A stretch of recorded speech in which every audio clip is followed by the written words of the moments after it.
Madam, it is very shocking to see that the policy followed from the time of independence is being given up. Nehru based his foreign policy on the preservation of India's global interests.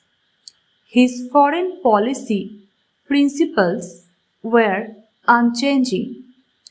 National security was constant in Nehru's thinking. But we find that there is now a shift. The emphasis is only on regional problems when we must look at the problems on a global basis.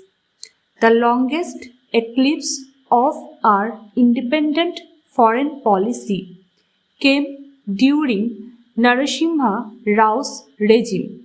Rao told his partymen that NAM had ceased to be a force after the changes in Yugoslavia, that India would never be subservient to or sit in the lap of any country, that it would not tolerate arm twisting.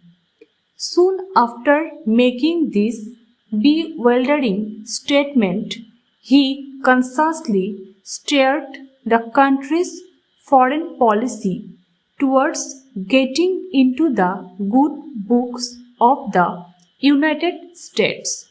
His government sought and abided by the advice of the United States centric World Bank IMF combined opened all doors, windows and ventilators to the MNCs and sought foreign investment at any cost. This was obviously not the way other nations invited, not the way China did not, even on the basis of the elementary cost-benefit calculations that guide the neighborhood Bania. The so-called liberalization was done entirely in a posture of prostration. The result was an array of inessential investments were made. Result: this once respected nation, this once leader of the largest international alliance, NAM, is today by the large friendless.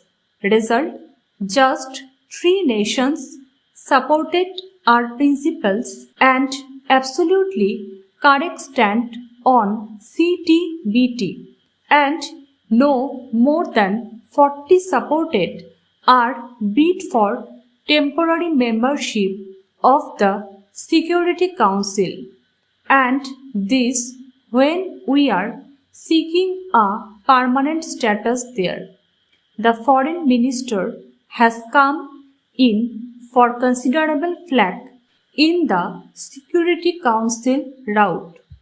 In fact, I must confess to being surprised that we received as many as 40 votes. Obviously, countries other than Bhutan and Mauritius and a few constant faithfuls, bless them, voted for us. Besides, Russia, China and France also supported India.